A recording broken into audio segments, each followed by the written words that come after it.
আসসালামু আলাইকুম ওয়া রাহমাতুল্লাহি ওয়া বারাকাতুহু। আশা করি আল্লাহ পাকের অশেষ রহমতে আপনারা সকলেই ভালো আছেন। জান্নাতবাসীগণ সুখ শান্তিতে মগ্ন থাকবে।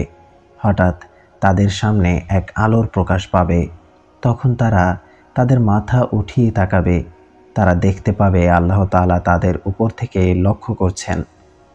অতঃপর আল্লাহ তাআলা বলবেন, হে জান্নাতবাসী, তোমরা শান্তিতে ও নিরাপদে থাকো। এবং এটাই আল্লাহ তাআলার বাণী। আল্লাহ তাআলা জান্নাতবাসীদের দিকে আর জান্নাতীরা আল্লাহ তাআলার দিকে তাকিয়ে থাকবে। অন্য কোনো নিয়ামতের প্রতি ভ্রুক্ষেপ করবে না।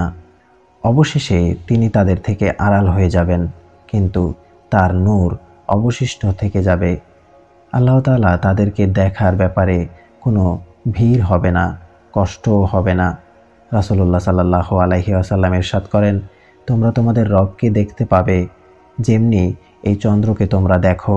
আর আল্লাহ তাআলাকে দেখে তাদের চেহারা প্রফুল্ল হয়ে যাবে। আল্লাহ তাআলা ইরশাদ করেন, কেউ দেখবে সকালে একবার, কেউ বিকেলে একবার, কেউ বা সপ্তাহে একবার, কেউ মাসে একবার, কেউ বা বছরে একবার। দৃষ্টিশক্তি কীরূপ হবে? রাসূলুল্লাহ সাল্লাল্লাহু আলাইহি ওয়াসাল্লাম ইরশাদ করেন, তোমাদের মাঝে যে ন্যূনতম জান্নাতি হবে, সে তার বাগান, হুর, নেয়ামত, খাদেম, খাটপালং সমূহকে 1000 বছরের পথ দূরত্বের ব্যবধান হতে দেখতে পাবে। ভাই ও বোনেরা, ন্যূনতম জান্নাতবাসীর চক্ষুতে এরূপ দৃষ্টিশক্তি হলে অন্যান্যদের অবস্থা কীরূপ হবে? রাসূলুল্লাহ সাল্লাল্লাহু আলাইহি ওয়াসাল্লাম ইরশাদ করেন, যখন জান্নাতবাসীগণ জান্নাতে প্রবেশ করবে, আল্লাহ তাআলা জিজ্ঞেস করবেন, তোমরা কি অতিরিক্ত কিছু আশা করো? তারা উত্তরে বলবে, আপনি কি আমাদের চেহারাকে আলোকিত করেননি? জান্নাতে প্রবেশ করিয়ে জাহান্নামে হতে মুক্তি দেননি? অতঃপর তাদের এবং আল্লাহ তাআলার মাঝে যে পর্দা তা সরানো হবে। আল্লাহ তাআলার চেহারার দিকে তাকাবে এবং আল্লাহ তাআলা তাদের দিকে চেয়ে অধিক পছন্দের কোনো বস্তু তাদেরকে দেয়া হয়নি। আল্লাহ পাক বলেছেন, আল্লাহ তাআলার সন্তুষ্টি বড় নেয়ামত। জান্নাতবাসীদেরকে জান্নাত দেওয়ার পরে আল্লাহ তাআলা তাদেরকে আহ্বান করবেন, হে জান্নাতীগণ। তারা উত্তরে বলবে, হে আমার আল্লাহ, আমরা হাজির। অতঃপর তিনি বলবেন, তোমরা কি সন্তুষ্ট? তারা উত্তরে বলবে, আমরা কেন সন্তুষ্ট হব না? অথচ আমাদের যা দেয়া হয়েছে অন্য কোনো মাখলুককে দেয়া হয়নি। আল্লাহ তাআলা বলবেন, আমি কি তোমাদেরকে ওইগুলো থেকে উত্তম নেয়ামত দিব? তারা বলবে, হে আমাদের রব, এগুলো থেকেও উত্তম নেয়ামত কোনটি? আল্লাহ তাআলা ইরশাদ করেন, আমি তোমাদের প্রতি সন্তুষ্ট হলাম আর কখনো তোমাদের উপর অসন্তুষ্ট হব না। জান্নাতের নহরের বর্ণনা কোরআনে বর্ণিত আছে, এরকম পানির নহর যে পানি কখনো গান্ধা হবে না, দুর্গন্ধময় হবে না, টক হবে না, যার সুগন্ধির এক ফোঁটা জমিনে ঢালা হলে সারা জাহান সুগন্ধিময় হয়ে যায়। তার এক কিনারা মতির এবং অপর কিনারা ইয়াকুতের। পরিমাণে এত বড় যে যদি তামাম দুনিয়াকে ওই নহরে ঢালা হয়, এরকম অদৃশ্য হবে যেমন বড় পুকুরে ছোট পাথর নিক্ষেপ করলে অদৃশ্য হয়। এত বড় নহর, এমন দুধের নহর যার স্বাদ পরিবর্তন হবে না, যা কোনো গাভী মহিষ থেকে বের হয়নি। সুস্বাদু শরাবের নহর পানকারীদের জন্য, যা মানুষ তৈরি করেনি। আছে পরিশোধিত মধুর নহর, যা মৌমাছি থেকে বের হয়নি। আল্লাহ তাআলা বলে হও, বলার দ্বারা বের হয়ে গেল। এই নহরগুলো প্রত্যেক জান্নাতীর মহলের নিচ দিয়ে প্রবাহিত হবে। ডান পাশ দিয়ে প্রবাহিত হবে, বাম পাশ দিয়ে প্রবাহিত হবে। এই নহরের লম্বা চওড়া নৌকা চলাচল করবে। এত লম্বা চওড়া নৌকা যা সম্পর্কে একমাত্র আল্লাহ তাআলাই ভালো জানেন। এবং এই নহরে মাছও সাঁতার কাটবে। এত সুন্দর মিষ্টি মাছ যা মেশক থেকেও অধিক সুগন্ধময়, মধু থেকেও অধিক সুস্বাদু ও মিষ্টি। মাথা বের করে জান্নাতবাসীদেরকে জিজ্ঞাসা করবে, হে আল্লাহর ওলি, আপনি কি আমাকে খেতে চান নাকি খেতে চান না? মানুষ তো মাছ শিকার করার জন্য বড়শি নিক্ষেপ করে, জাল ফেলে, অথচ সে নিজেই এসে জিজ্ঞেস করবে। উত্তরে বলবে, খাবো। তারা বলবে, ঝোলওয়ালা খাবেন না ভুনা খাবেন? কী রকম খাবেন? যেরকম ইচ্ছা খান। ভুনা খাও, সুরবাওয়ালা খাও, আমি হাজির হব। সেই মাছ তার সাথে কথা বলবে। আরেকটি নহর আছে যার নাম হারওয়ালা। সেটার দুই কিনারায় খুব সুন্দর সুশ্রী মেয়েরা দাঁড়ানো থাকবে, যারা সবসময় জান্নাতওয়ালাদের জন্য গান গাইবে। সবসময় আল্লাহর তসবিহ তাহলিল তাদের মিষ্টি মুখে সমগ্র জান্নাতের এক প্রতিধ্বনি সৃষ্টি হবে। আরেকটি নহর আছে যার নাম রাইয়ান। কোরআনে উল্লেখ আছে সেই নহরে উপরে মারজানের শহর মণিমুক্তা, যার ৭০,০০০ সোনার রূপার দরজা আছে, যা আল্লাহ তাআলা হাফেজে কোরআনকে দিবেন। আরেকটি নহর আছে যার নাম বাইদাক, যা মতি দ্বারা বদ্ধ। তাতে মেশক, আম্বর, জাফরান রয়েছে। যখন এর উপর আল্লাহ তাআলার নূরের তাজাল্লি পড়ে, তখন তা থেকে হুর বের হয়ে আসে। কোথায় ওই জান্নাত যেখানে নহর ভর্তি? ওই নহরসমূহের সাথে রয়েছে প্রবাহিত 2 নহর। এরকম নহর যা উপরে উঠে পুনরায় নিচে নেমে যায়। কোনো নহর প্রবাহিত হচ্ছে, কোনটি উপরে যাচ্ছে। আল্লাহ তাআলা এই নহরের কিনারায় খুব সুন্দর খিমা তাঁবু তৈরি করে রেখেছেন। একটি খিমা বা তাঁবু যার দৈর্ঘ্য ৬০ মাইল, প্রস্থ ৬০ মাইল। এই খিমা কাপড়ের নয়, পশমের নয়, চামড়ার নয়, মতির মুক্তার। ৬০ মাইল লম্বা ও চওড়া এই মতির খিমাতে জান্নাতের রমণীগণ বসে আছে। কোরআনে বর্ণিত আছে, তোমাদেরকে ওই জান্নাতে পৌঁছানো হবে যার নাম আদন, এবং যেখানে তোমাদেরকে এমন ঘর দেয়া হবে যা খুব সুন্দর, পবিত্র। জৈনক ব্যক্তি হযরত আবু হুরায়রা রাদিয়াল্লাহু আনহু এর কাছে এসে জিজ্ঞেস করল, হে আবু হুরায়রা, কি? তিনি বললেন, তুমি জানলেওয়ালার নিকট এসেছ। বলল, সেটা জান্নাতের অনেক বড় একটি মহল, যাতে লাল ইয়াকুতের ৭০টা আলিশান ইমারত প্রসাদ। প্রত্যেকটি প্রসাদের ৭০টা কামরা হবে। যখন সবুজ জামরুদের এক ধরনের দামি পাথর। প্রত্যেক কামরায় ৭০টা খাট হবে। প্রত্যেকটা খাট এত লম্বা হবে যে উহাতে ৭০টি বিছানা হবে। প্রত্যেক বিছানায় জান্নাতের একটি হুর রমণী থাকবে। সেই হুর কত সুন্দর, সূর্যকে আঙুল দেখালে সূর্য আর নজরে আসবে না। সমুদ্রে থুতু নিক্ষেপ করলে মধু হতে মিষ্টি হয়ে যাবে। মৃত ব্যক্তির সাথে কথা বললে সে জিন্দা হয়ে যাবে। ৭০ জোড়া কাপড়ের ভিতর দিয়ে তার শরীরের নজরে আসবে।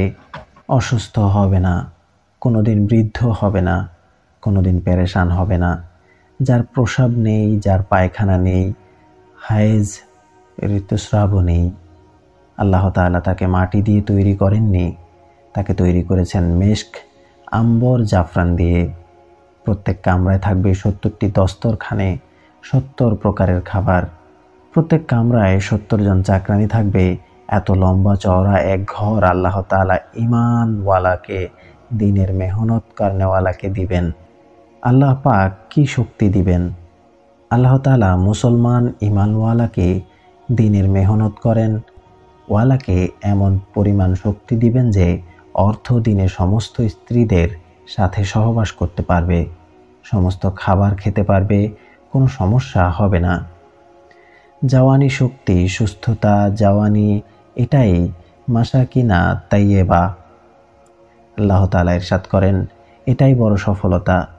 কিন্তু শুধু জান্নাতে তো তোমরা সন্তুষ্ট হবে না, যতক্ষণ না তোমাদের দুনিয়া মিলবে। আল্লাহ তাআলা ইরশাদ করেন, এবং যাহা তোমরা খুব পছন্দ করবে, আল্লাহর সাহায্য ও বিজয়। তোমরা আশা করো আল্লাহ তাআলা দুনিয়াতেও যেমন কিছু দেন।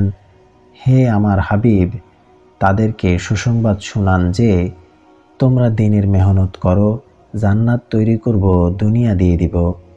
তোমাদের আল্লাহর সাহায্য মিলবে, বিজয়ও মিলবে। এই দাওয়াতের মেহনতের বিনিময়ে জান্নাত মিলবে, আখিরাতও মিলবে। তার এক কদম যে দরজাসমূহে আল্লাহ তাআলা লুকিয়ে রেখেছেন, সামান্য ঝলক দিলে যদি নজরে আসে তবে মরার জন্য তৈরি হয়ে যাবে। জান্নাতুল ফেরদাউসের বর্ণনা। প্রিয় ভাই ও বোনেরা, জান্নাতুল ফেরদাউসকে আল্লাহ তাআলা নিজ কুদরতি হাতে তৈরি করেছেন, যার দরজা সবচেয়ে উঁচু দরজা। সবচেয়ে উঁচু দরজা হওয়ার কি অর্থ? সকল ঈমানদার জান্নাতে প্রবেশ করবে। জান্নাতকে আল্লাহ তাআলা শব্দ দ্বারা তৈরি করেছেন এবং আল্লাহ তাআলা এক জান্নাত তৈরি করেছেন নিজ কুদরতি হাতে। ওই জান্নাতের নাম দিয়েছেন জান্নাতুল ফেরদাউস। তাতেও 100 দরজা রয়েছে। এক দরজা হতে অন্য দরজা। জান্নাত এত উঁচু যে নিচের জান্নাতীগণ যখন সেই উঁচু জান্নাতের দিকে তাকাবে তখন ছোট দেখবে। নিচের জান্নাতওয়ালারা বলবে, এটা জান্নাতুল ফেরদাউস, তাদের দরজা সবচেয়ে উঁচু। আল্লাহ তাআলা নিজ হাতে তৈরি করেছেন এবং এতে মোহর লাগিয়ে দিয়েছেন। দেখেননি কোনো মাখলুক, দেখেননি কোনো নবী, দেখেননি কোনো ফেরেশতা।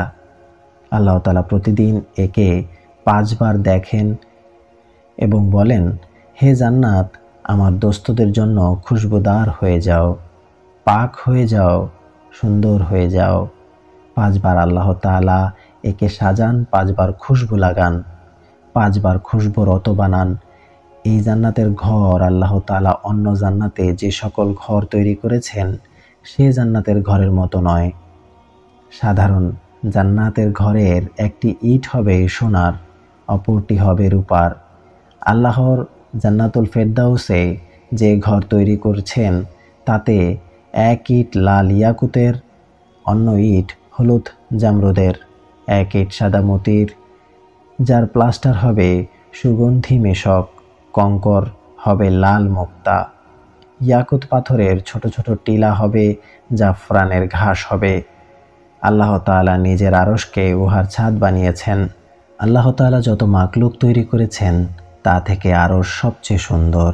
জান্নাতুল ফেরদাউসের প্রত্যেকটা মহলের ছাদ আল্লাহ তাআলার আরশ। অন্যান্য জান্নাতীদের জন্য তা হবে না। এটা অনেক বড় উঁচু দরজা, আর তারাই সফলকাম। আল্লাহ তাআলা তাদেরকে রহমতের সুসংবাদ দিচ্ছেন।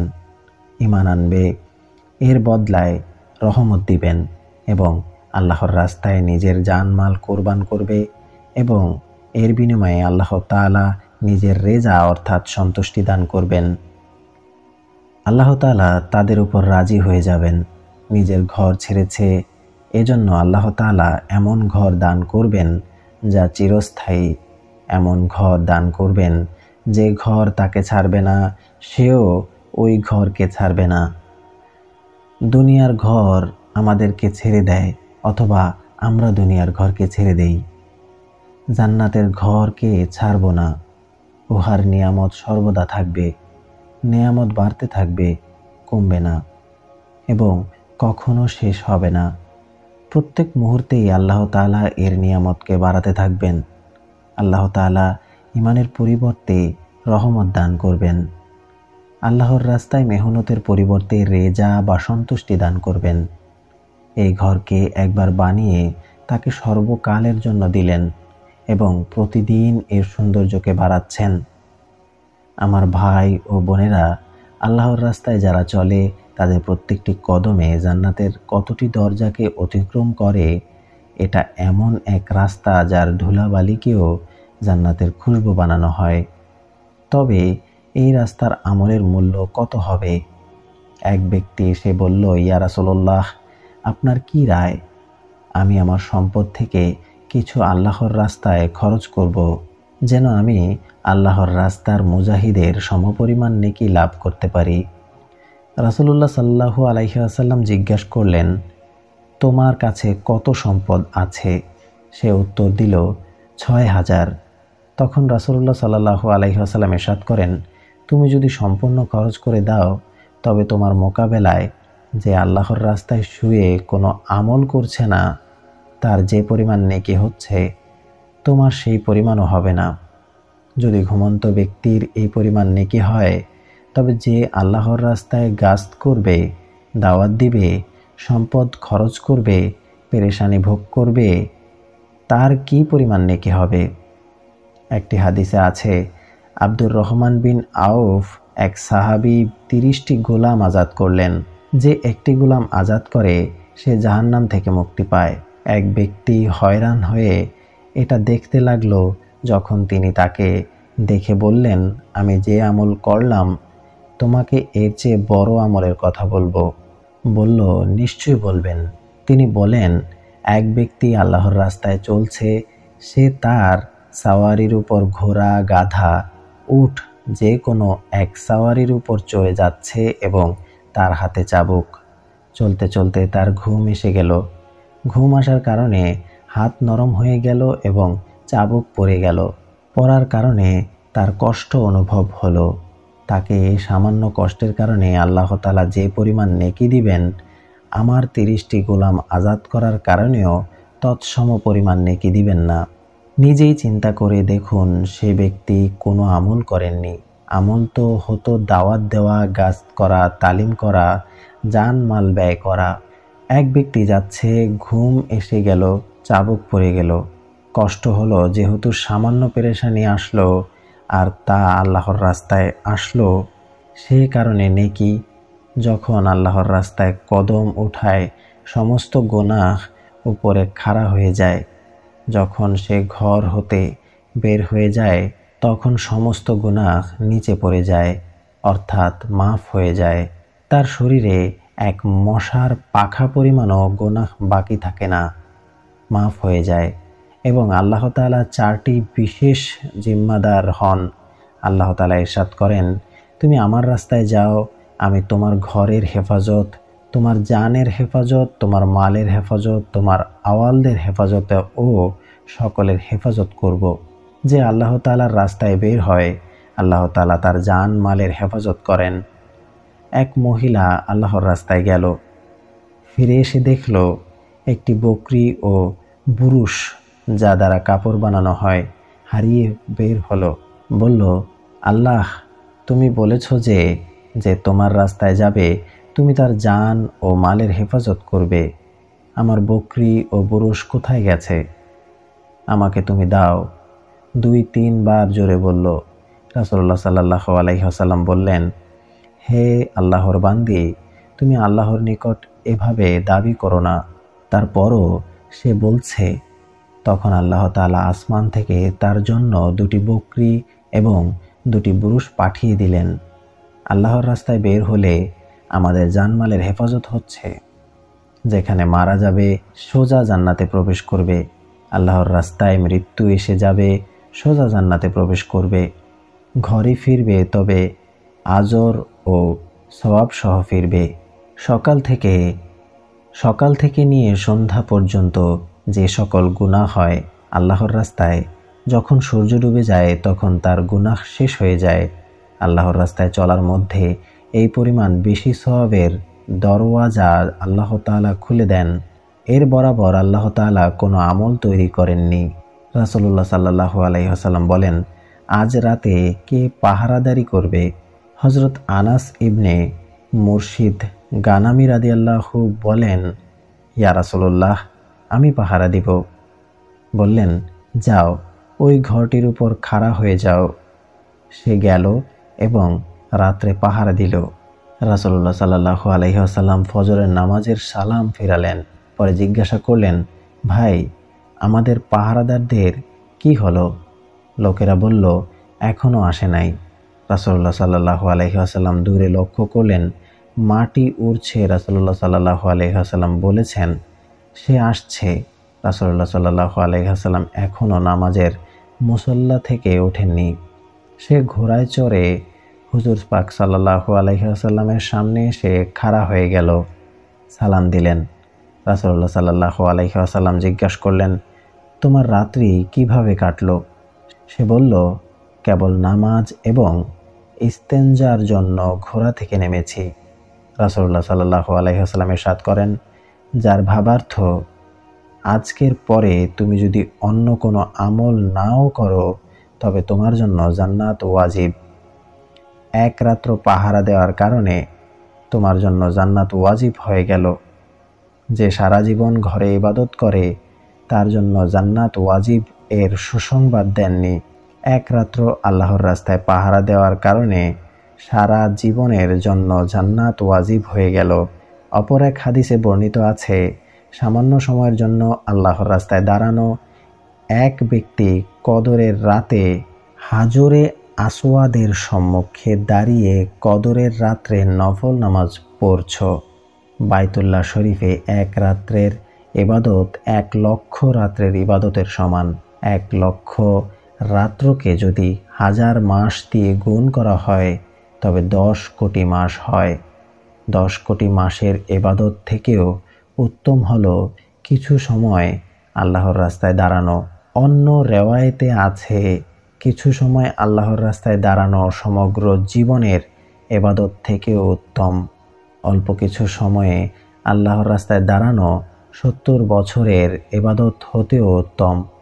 অল্প সময়ে দাঁড়ানো এতগুলো রেওয়ায়েত যদি এই সামান্য পরিমাণ সময়ের এত দাম হয়, তবে ভাই 1 বছরে কত মূল্য হবে, 4 মাসের কত মূল্য হবে, 40 দিনের কত মূল্য হবে। কিছু সময়ে যা 20 মিনিটকেও বলা হয়, 20 মিনিটের যদি এত মূল্য হয়, 40 দিন, 120 দিন, 1 বছর সারা জীবন ব্যয় করার কারণে আল্লাহ তাআলা কি দিবেন? এজন্যই আল্লাহ তাআলার এই আমলের বরাবর কোনো আমল বানাননি।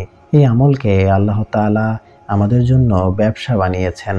নামাজকে ব্যবসা বলেননি, রোজাকে ব্যবসা বলেননি, হজকে ব্যবসা বলেননি, যাকাতকে ব্যবসা বলেননি, তাহাজ্জুদকে ব্যবসা বলেননি, ইলম শিক্ষা শেখানোকে ব্যবসা বলেননি। একে ব্যবসা বলেছেন। আল্লাহ পাক কোরআনে বলেছেন, আমি কি তোমাদেরকে এক ব্যবসার কথা বলবো না যা তোমাদের কষ্টদায়ক আযাব থেকে মুক্তি দিবে? সূরা সফ আয়াত 10 থেকে 13। আল্লাহ এবং আল্লাহর রাসূলের প্রতি ঈমান আনবে এবং জানমাল নিয়ে আমার রাস্তায় জিহাদ করবে, এটা তোমাদের জন্য অনেক ভালো যদি তোমরা জানতে, এজন্য উত্তম। তোমরা আল্লাহর রাস্তায় বের হলে তোমাদের সমস্ত গুনাহ মাফ হয়ে যাবে। বড় আশ্চর্যের বিষয় হলো, আল্লাহ তাআলা নূহ আলাইহিস সালামের কাউমকেও বললেন, ঈমান আনো, তোমাদের কিছু গুনাহ মাফ করব। আর আমাদের ব্যাপারেও বললেন, তোমাদের সমস্ত গুনাহ মাফ করে দিব। সমস্ত গুনাহ মাফ হলো দ্বিতীয় পুরস্কার। তোমাদের জান্নাতে এমন ঘর দান করব যার তলদেশে নহর প্রবাহিত হবে।